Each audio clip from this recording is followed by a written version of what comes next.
My Aunt Sunita gave me a DNA testing kit at my 30th birthday party. She presented it in front of 35 people with a smile that was not a smile and said, "I thought it would be fun to finally find out where you really come from, since you've always seemed so different from the rest of us." And everyone in the room understood exactly what she meant. And I understood it too. And I took the kit and I smiled and I said thank you. 6 weeks later, the results came back. And they did not say what Sunita had intended them to say. They said something else entirely. Something that turned the table she had set so carefully completely upside down. I sat with the results on my laptop screen for a long time. Not because I needed time to understand them. The results were clear. Because I needed time to understand what the results meant for every person in the room who had watched my aunt hand me that kit with that smile. Because the thing the DNA test had found was not about me. It was about her. Part 1, the family and the difference. My name is Rehan Kapoor, and I want to tell you about the family I grew up in with the precision that the story requires. I grew up in Delhi in a family that had a specific self-image, the Kapoors of South Delhi, which is a particular kind of designation that carries within it an entire architecture of expectation. My grandfather had built a business that my father had expanded, and the family had organized itself around that business and around the image of what a Kapoor was supposed to be. Successful, traditional, recognizable. The kind of family that knew who it was and communicated that knowledge at every available opportunity. I had, from the time I was a child, been the one who did not fit the image. Not dramatically, I had done the right things, the education and the career and the surface behaviors that the family required. But there was always something that didn't quite match. A quality of being different that people in the family noticed, and that my Aunt Sunita had, over the years, taken it upon herself to observe aloud. She was my father's younger sister, a woman who had organized her entire identity around being the most Kapoor person in the room, and I was, to her, an ongoing irritant, the evidence that the family was not as uniform as its image required. She had made comments over the years, small ones, calibrated to sting without being directly accusable. "You're so different from your cousins. You've always been the unusual one, Rehan." The specific language of someone who is implying something they won't say directly. The DNA kit at the birthday party had been the most direct version of the implication. She had wrapped it in the language of fun and curiosity, but everyone in the room had heard what was underneath it. The suggestion that I was different because I was not entirely who I thought I was. The suggestion, wrapped in a birthday gift box, that my origins might not be what my parents had told me. I had taken the kit and smiled and said thank you. Because I had understood, in that moment, that the only response to a trap is to walk through it correctly. And I had been right. The results had come back on a Tuesday morning. I had taken the test carefully, followed the instructions, sent it off in the prepaid envelope with the specific feeling of someone who has decided to look at a thing directly rather than around it. I had told no one I had done it, not even my closest friends. This was between me and the test, and whatever the test found. What the test found was this: my ancestry was exactly what I had always understood it to be. Punjabi, with the specific regional markers that matched what my parents had always told me about our family. There was no surprise in my results, no secret, no evidence of the things Sunita had implied. But the DNA testing platform did something else as well. It matched you to relatives who had also taken the test. And among my matches, distant cousins, a few second cousins, the ordinary accumulation of a large extended family, there was a match that I had not expected. A half-sibling match. Not mine. The match was attached to a profile that, when I looked at it carefully and cross-referenced the family data, pointed to something very specific. The half-sibling was connected to Sunita's husband. My aunt's husband, Vikram, had a child with someone who was not my aunt, a child who had also taken a DNA test, a child who existed, in the database, as evidence of something that Sunita had not known when she handed me the birthday gift box with that smile. The person who had given me the DNA test to reveal my secrets had revealed her own. I closed my laptop. I sat very still. I thought about what to do with this information for a long time. Part 2, what I decided. I want to tell you about what I decided because the decision is the character. The simple version, the version that the word revenge would imply, was to bring this information into the family in the most visible possible way. Return the favor. Turn the birthday party moment into a public reckoning. Use what the test had found the way she had intended the test to find something about me. I did not do this. Not because I was not angry. I was. Not because it wouldn't have been satisfying in a specific way. It might have been. But because I had spent 30 years watching what happened in this family when information was weaponized, and I had understood, sitting with my laptop closed, that the weapon was not the point. The point was to stop being the person in the room that Sunita could aim things at. The point was not to become her. I made one phone call to a family lawyer I trusted, not a family member, a professional. I asked him a specific question. If someone has information about a family matter that is relevant to certain people but not public knowledge, what are the ethical obligations around that information? He gave me a careful answer that confirmed what I had already understood.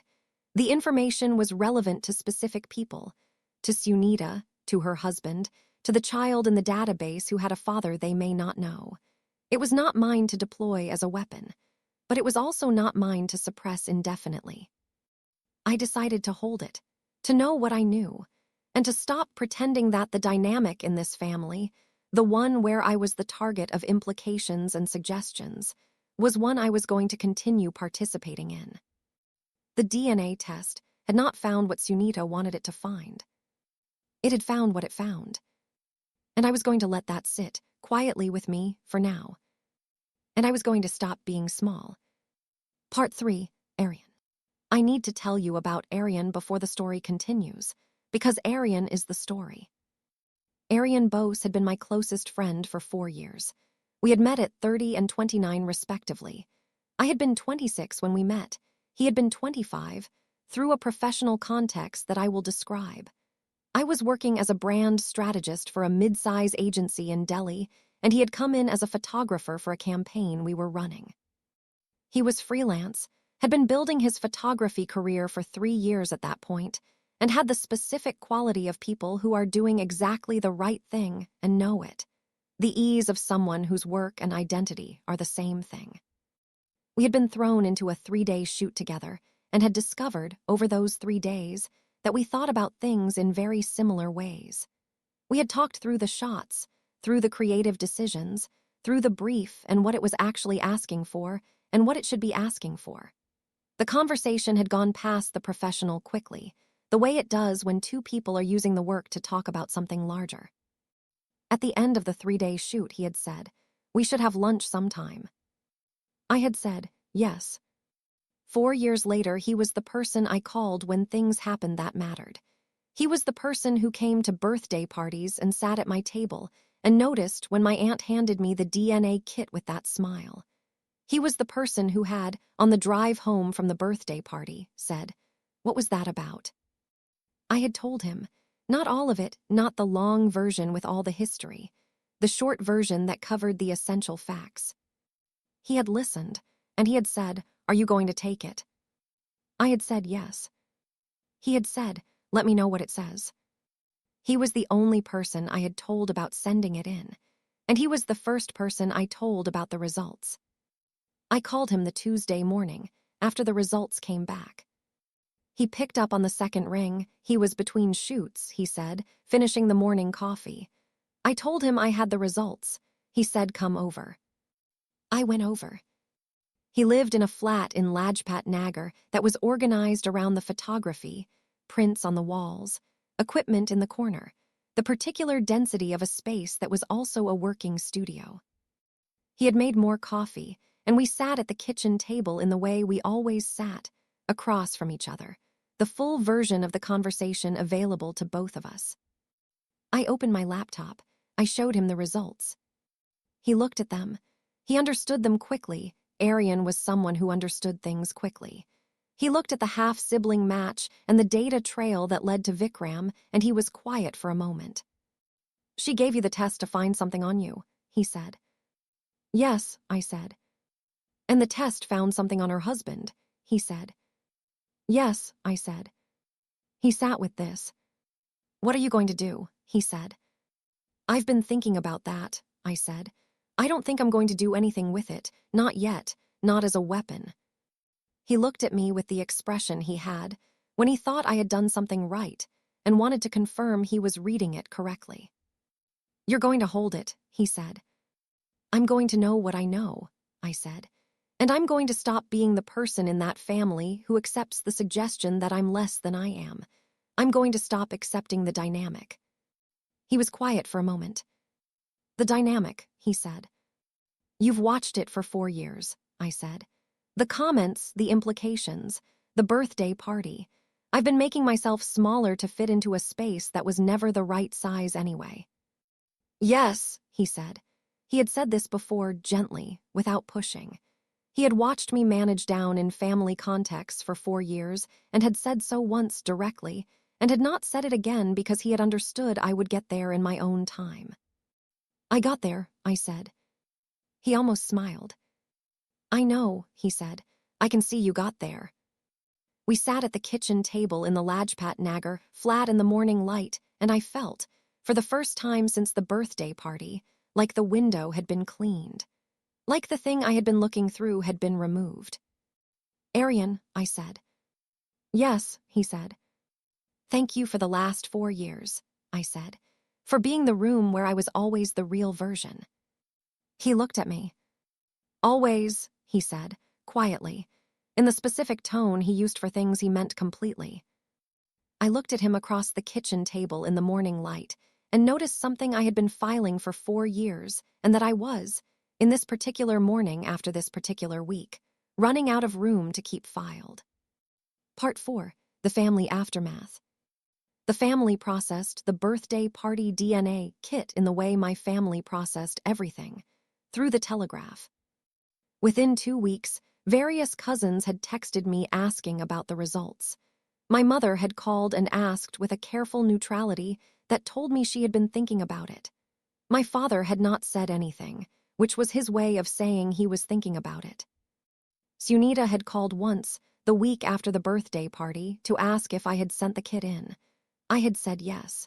She had asked when the results would come back. I had said a few weeks. She had said let me know, with the specific expectation of someone who has set something in motion and is waiting for it to arrive. I had not let her know. 3 weeks after the results came back, she called again. "The results," she said. "You got them." "Yes," I said. "And," she said.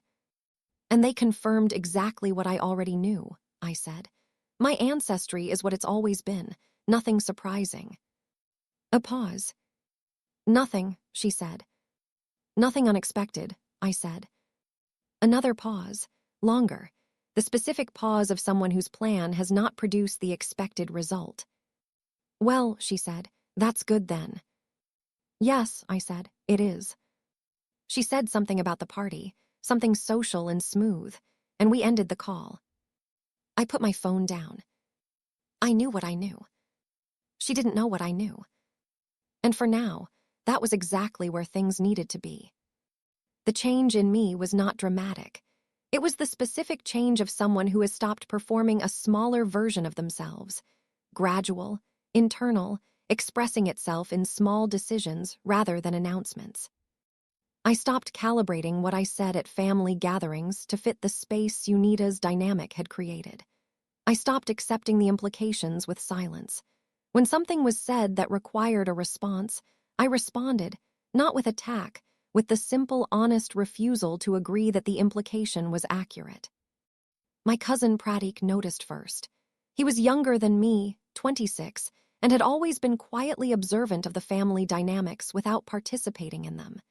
He texted me after a family dinner where I had said something direct and clear in response to one of Sunita's calibrated comments. He said, "Whatever happened, keep doing it." I texted back, "I will." Part 5, the shoot. 4 months after the birthday party, I was assigned to a campaign that required 2 weeks of photography in Rajasthan. The campaign was for a heritage brand, old, rooted, the kind of visual storytelling that required a specific quality of attention to landscape and history. The agency had brought Aryan in for it. Of course they had. He was the best choice, and we had worked well together before. 2 weeks in Rajasthan with Aryan. The specific geography of a desert landscape, old forts, the particular quality of Rajasthani light at different times of day that changes everything it touches. I want to tell you about those 2 weeks because they were where something shifted. Not through any single moment, through the accumulation of 2 weeks of working alongside someone in a context that was entirely different from the Delhi context. Rajasthan took the professional framing and made it smaller, the landscape and the light, and the work demanding a different quality of presence. We were up before dawn for the light. We stayed in old havelis that had been converted to guest houses, the kind of places that have the specific gravity of history in their walls. We ate at small local places and drove through villages and had the conversations that you have when you are far from your normal context, and the normal context's requirements fall away. He was extraordinary at his work. I had always known this. 4 years of watching him work had told me. But watching him work in this specific context, the way he looked at the light, the patience he had with the landscape, the specific decisions he made about angle and timing, and what the frame needed to include and what it needed to leave out was different from the Delhi context. This was him in his most natural element. I watched him work with the attention I usually reserved for things I was building, and I understood, at some point in the first week, that I had been filing something for 4 years that was no longer going to stay filed. On the 4th day, we were at a fort outside Jodhpur, shooting the interior courtyards in the late afternoon light that turned the blue walls a specific warm color. The shoot had been going well. Aryan had been absorbed in the light for 2 hours, moving through the courtyards with the focused attention of someone in the middle of something real. I had been watching the light change and thinking about the creative direction, and also, if I am honest, watching him. He came and stood beside me at one point. We were both looking at the same courtyard wall, the way the shadow was moving across it as the sun dropped. 5 minutes, he said. The light changes in 5 minutes and the wall becomes something else. I know, I said. We stood side by side watching the light move on the blue stone. 5 minutes later, the shadow reached the carved detail at the top of the wall, and the wall became, exactly as he had said, something else. He raised the camera and took the shot. Then he lowered it and looked at me. That's the one, he said. Yes, I said. We were standing very close, the closeness of 2 people who have been working in a shared space for 4 days and have stopped managing their physical proximity. His shoulder was almost touching mine. The late afternoon light was on both of us. Rehen, he said. Yes, I said. Nothing, he said then. Good direction today. Good shooting, I said. We stood for another moment in the blue courtyard with the changed light around us, and then went back to the work. But something had shifted. I had felt it in the 5 minutes of standing beside him watching the light move. The specific quality of standing beside someone and not wanting to be anywhere else. I filed it, carefully, with the specific discipline of someone who understood that the professional context was real and that the 4 years of friendship were real, and that acting on something without being certain was not what this deserved. But the file was getting full. Part 6, the second week. The second week in Rajasthan was the week where the conversation went all the way down. This happens on location work. The days are long and the evenings are the decompression from the days, and when you are far from your usual context with one other person, the conversations have space to go places they don't go in normal life. We had dinner every evening in the guest houses or at the local places, and we talked through the work and passed the work in the way that had always been available to us, and that was, out here in the desert light, more fully available than usual. We talked about the birthday party. I told him the full version, not just the DNA kit and the results, but the full history, the 20 years of Sunita's comments and implications, the specific dynamic that had made me smaller than I was for years. He listened with the attention he gave to things that mattered. "You've been carrying that for a long time," he said. 20 years, I said. "In the family context," he said, "but also in other contexts. I've watched you manage down in rooms that didn't require it." "I know," I said. "You've stopped," he said. "In the last few months, I've noticed." "I got there," I said. "What got you there?" he said. "The test results," I said. "Specifically what I found in the test results." He looked at me. "You found something beyond your own results," he said. It was not a question. He had been thinking about it since the Tuesday morning in his kitchen. I could see that. "Yes," I said. "Are you going to tell me?" he said. I looked at the courtyard of the old Haveli where we were staying. The night sky above the desert was the specific sky of a place with no city light, deep and full and very real. "Not yet," I said. "I haven't decided what to do with it. Telling you makes it larger." "Okay," he said, without pushing. This was one of the things about Aryan. He received the boundary and honored it without making you feel the boundary was a rejection. "I'll tell you when I decide," I said. "I know," he said. We sat in the desert courtyard under the specific stars of a place with no city light and talked about other things, and the thing I had not told him sat between us like something real that had been acknowledged even without being named. On the last evening in Rajasthan, we had dinner at a rooftop restaurant in Jodhpur, the old city below us, the fort lit above us, the specific magic of a place that has been beautiful for 800 years and knows it. We had finished the work that day. The campaign was done, 2 weeks of extraordinary images that I knew, looking through them on Aryan's laptop, were the best work we had done together and some of the best work either of us had done. "This is good work," I said. "It's the best I've done," he said, directly, without false modesty or performance. "I know," I said. He looked at me across the table. "The direction was right," he said. "Having a creative partner who understood what the images needed, it makes the work different." 4 years, I said. 4 years, he said. We looked at each other across the rooftop table, the city below us, the fort above us, the desert night around us. 4 years of friendship that had been, I was clear about this now, something more than friendship for most of that time. Something I had filed and that had been filing back at me. "Aryan," I said. "Yes," he said. "I've been filing something," I said. He was very still. "I know," he said. "You know," I said. "I've been filing the same thing," he said.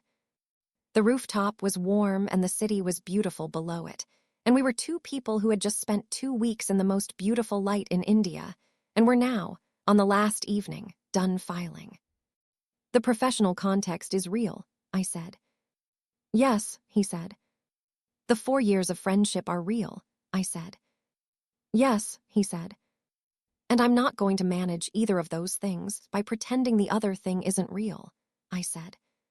He looked at me. "What is the other thing?" he said, not because he didn't know, because he wanted it said. "You are the room where I have always been the real version," I said. "For 4 years, every version of the real me, the one before I stopped managing down and the one after. You have been consistently present for it, and I have been consistently filing what that means." He was quiet for a moment. "I've been filing the same thing in the opposite direction," he said. "The room where you are always present and real is the room where I want to be. That's been true for 4 years." "Why didn't you say anything?" I said. "The same reason," he said. "The professional context was real. The friendship was real. I didn't want to cost something I wasn't willing to cost." "And now," I said. He looked at me with the expression I had been studying for 4 years, the specific attention of someone who sees what they are looking at completely. "The shoot is done," he said. "The campaign is finished. The professional context is still real," I said. "We'll still work together." "I know," he said. "I'm not saying it isn't. I'm saying I'm not using it as a reason tonight." I looked at him across the Jodhpur rooftop. "Neither am I," said. The city was below us, and the fort was above us, and the desert night was around us, and neither of us was filing anything anymore. Part 7, the distance. Here is the part that was not clean. We came back to Delhi from Rajasthan, and Delhi was Delhi. The professional context, and the normal life and the family context, all of it resuming with the specific force of things that have momentum. The rooftop conversation had happened, and had been real and had been not named fully, not acted on. We had said what we had said and had come home, and the home context had produced a careful distance. Not intentional on either side, or not entirely. We were both, I think, navigating the same thing from the same direction, the specific caution of two people who have said something real and are now figuring out what to do with what they said. We texted. We were warm. We met once for coffee in the second week back that was warm and easy and also slightly managed in a way that was different from the Rajasthan evenings. The campaign had been delivered and approved. The professional outcome had been exactly right. The agency was pleased. Aryan had been paid and there was talk of the next project. The personal thing was in the specific state of something that has been said, but not yet decided. I was also, in this period, dealing with the family thing which had developed. Sunita's husband Vikram had called me. This had not been expected. He called on a Thursday evening and said he needed to speak with me. His voice had the quality of someone who has been building toward a phone call for a long time and has finally made it. I had said, okay. He had said, privately. I had said, okay. He had come to my apartment. He had sat across from me and he had said, I know about the DNA test results, not my results, the other thing in the results. I had looked at him. The child in the database, he said. Yes, I said. He was quiet for a moment. I wasn't certain she existed until the match came back, he said. Her mother and it was before I married Sunita. She didn't tell me. She moved away. I found out 6 months ago through a different channel that there might be, he stopped. I've been trying to figure out what to do. I sat with this. Does Sunita know? I said. Not yet, he said. How did you know I had the results? I said. I have the same testing service, he said. When a new match appears in the family network, the platform notifies you. Your profile appeared in the notification. I absorbed this. Rehan, he said, I need your help understanding what to do. I looked at Vikram, my aunt's husband, a man I had known since I was a child, a man who was sitting in my apartment carrying something that had been building for 6 months, and who had come to me because the DNA test had connected us in a way neither of us had anticipated. This is yours to manage, I said. Not mine. I'm not going to do anything with what I found, but I'm also not going to help you hide it indefinitely. He nodded. I'm not asking you to hide it, he said. I'm asking you to give me time to do it correctly. Time for what? I said. Time to tell her myself, he said, before she finds out another way. I looked at him. How much time? I said. A month, he said. I sat with it. 1 month, I said, and then I'm no longer holding this. 1 month, he said. He left. I sat in my apartment for a long time. Then I called Aryan. Part 8, what I told HIM. He picked up and said, come over, and I went over. I sat at his kitchen table, the same table as the Tuesday morning 4 months ago, and I told him everything. The half-sibling match, Vikram's call, the agreement. He listened to all of it. When I finished, he said, she gave you the test to find something on you. Yes, I said. And the test found something on her husband. He said. Yes, I said. And now her husband is asking you to hold it for a month while he figures out how to tell her, he said. Yes, I said. He was quiet for a moment. How do you feel about that? He said. Strange, I said. Like I'm holding something that should have landed somewhere else. The trap she set, he said. Caught the wrong person, I said. Or the right person, he said, carefully. I looked at him. What do you mean? I said. She handed you the test, he said, with the intention of weaponizing the results. And instead, the results gave you something that, if you use it correctly, is not a weapon.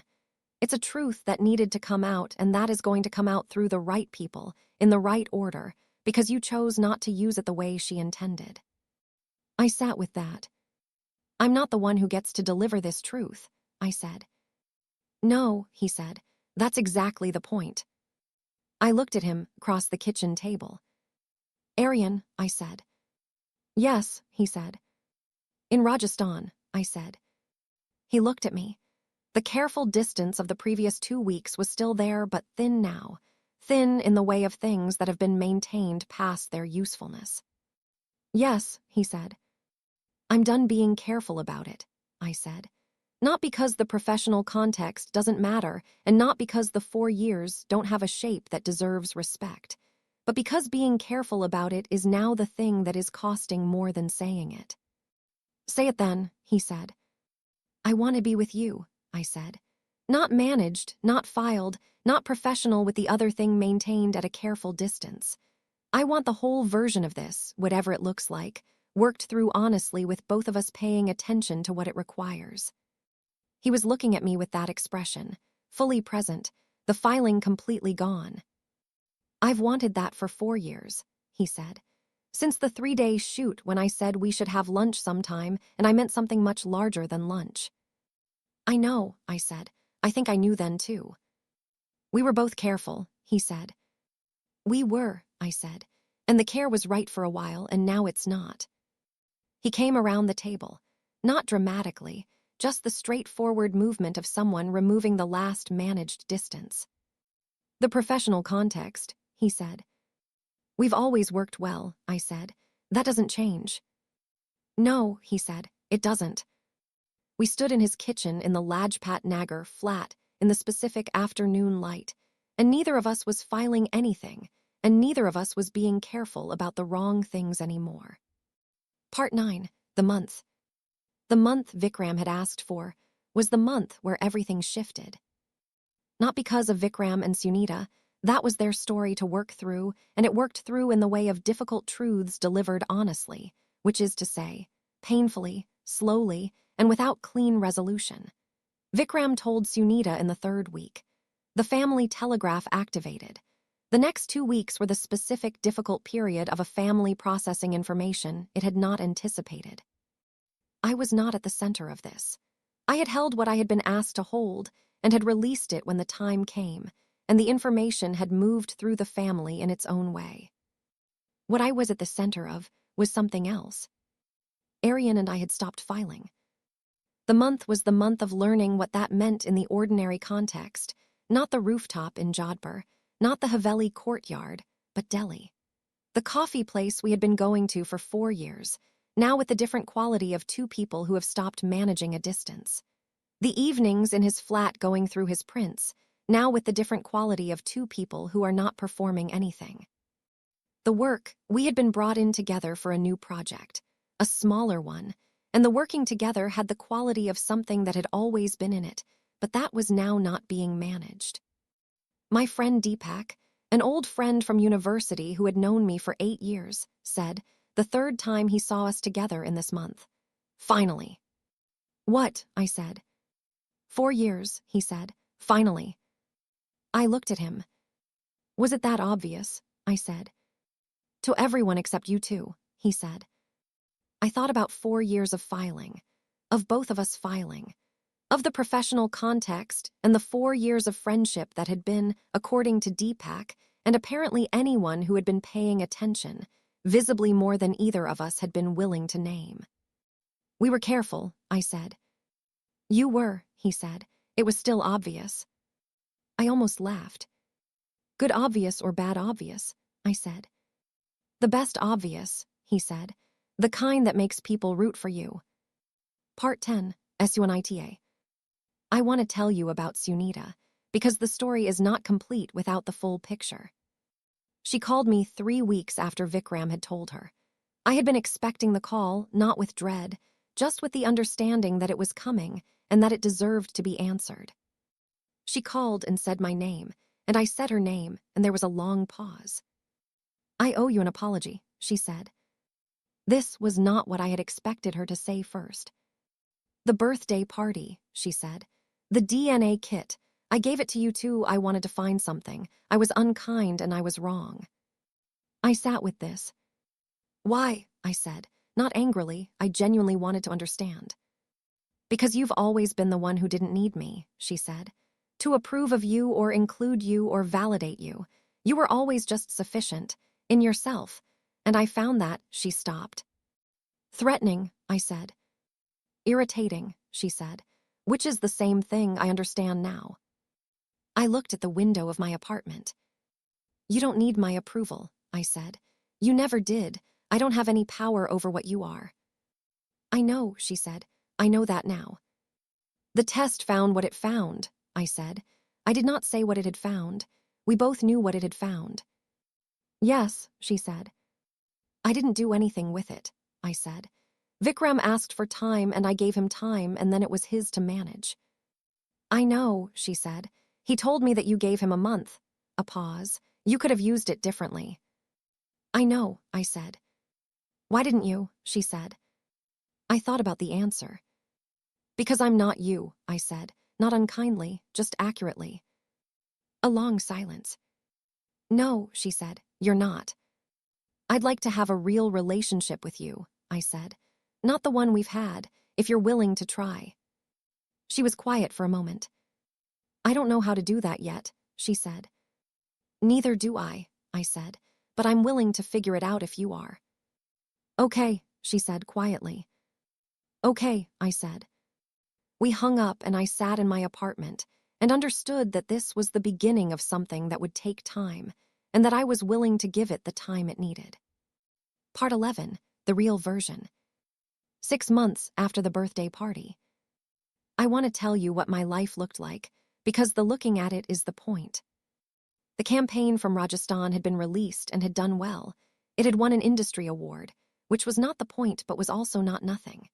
Aryan and I had been brought in for 2 more projects on the basis of it. Working together in the Delhi context, with the new quality of 2 people who had stopped filing, was different from before and also entirely familiar. The work was the same, the rhythm was the same, the professional ease we had always had was intact.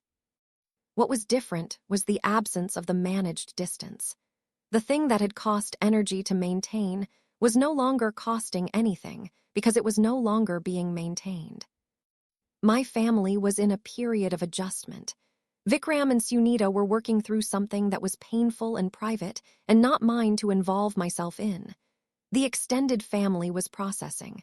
The telegraph was running. I was not at the center of any of it. I was at the center of my own life. That sounds simple, and it is not simple at all. I had a conversation with my father the month after Sunita's call. Not a planned conversation. We had been having dinner, just the 2 of us, which we had been doing more regularly since the birthday party and its aftermath. We had been talking about other things, and the conversation had arrived, naturally, at the real thing. My father said, "You seem different." "I am different," I said. "The birthday party," he said. "Before that," I said, "but the birthday party accelerated something." He looked at his food. "Sunita," he said. "Yes," I said. "I should have said something to her," he said. "Years ago, the comments, I heard them and I said nothing." "I know," I said. "I'm sorry for that," he said. I looked at my father, a man who was not given to apology and who was making one, genuinely, which was its own kind of evidence of change. "I know you are," I said. "The person," he said. He was circling something. "Aryan," I said. "Yes," he said. "He has been my closest friend for 4 years," I said. "He is now something more. I'm not going to manage that down in any context." My father was quiet for a moment. "Okay," he said, the same word my mother had used on the phone with me. The first word, the honest word, when someone is working through something and is choosing not to hide the working. "I'll introduce you properly," I said, "when you're ready." "Yes," he said, "I'd like that." Part 12, what the DNA test found. 8 months after the birthday party. My Aunt Sunita gave me a DNA testing kit to mock me. She wrapped it in birthday paper and presented it in front of 35 people and smiled with the smile that was not a smile and implied what she intended to imply. The test found exactly what I already knew about myself. And it found something else. And I held the something else for a month while the right person found the right way to handle it. And then it was no longer mine to hold, and the family rearranged itself around the truth, the way families do, painfully, slowly, with the specific difficulty of things that should have been said a long time ago. The trap she set caught the wrong person, or the right person, or, as Arian had said on a Thursday afternoon in a Lajpat Nagar kitchen, the right person in the wrong direction, which turned out to mean the truth landed where it needed to land. I am the real version now, in every room. Not performing anything in the family context. Not managing down for Sunita's comfort or for anyone else's. Not filing the thing I have been filing for 4 years. The filing is done. The work is the best it has been. My father wants to be introduced properly. And Arian is here on a Tuesday afternoon in the Lajpat Nagar flat, going through the prints from the Jodhpur shoot, saying this is the one when the shadow reached the carved detail and the wall became something else. He was right. That was the one. Clapperboard final hook. She gave me a DNA test at my 30th birthday party in front of 35 people. She smiled the smile that was not a smile and said, "Let's find out where you really come from." The test found exactly what I already knew. And then it found something else. And the something else was not about me. I held it for a month. I gave Vikram his month. And then the truth moved through the family the way truths move in its own time, at its own cost, landing where it needed to land. She called me 3 weeks later and said, "I owe you an apology." I said I'd like to have a real relationship with you, if you're willing to try. She said she didn't know how yet. I said neither do I. That was enough. I am the real version now, in every room, not calibrated, not managed down, not accepting the implication that I am less than I am. And the person who has been the room where I was always the real version, for 4 years, since the 3-day shoot when he said we should have lunch sometime, is here on a Tuesday afternoon going through prints and saying this is the one. She gave me the test to find my secrets. The test found hers. And I chose not to use it the way she intended. And the choosing, that specific, deliberate choice, is the thing I am most proud of. Not the result. The choice. If this story found something you needed, if someone has ever set a trap that turned on themselves like it, share it with someone who is still holding something they were handed without asking for it, and subscribe. Tell me in the comments, has someone ever handed you a test they weren't ready to take themselves? And one last question. 3 months from now, Sunita comes to my apartment. Alone. First time she has ever come to my apartment in 30 years of being family. She brings nothing, no gift, no occasion, no reason except the reason. And she meets Arian. And something happens in that meeting that neither I nor Arian expected from her. Should I tell you what she did? Part 2 is coming. Eyes. Subscribe. You will not want to miss it. The Revenge Chronicles.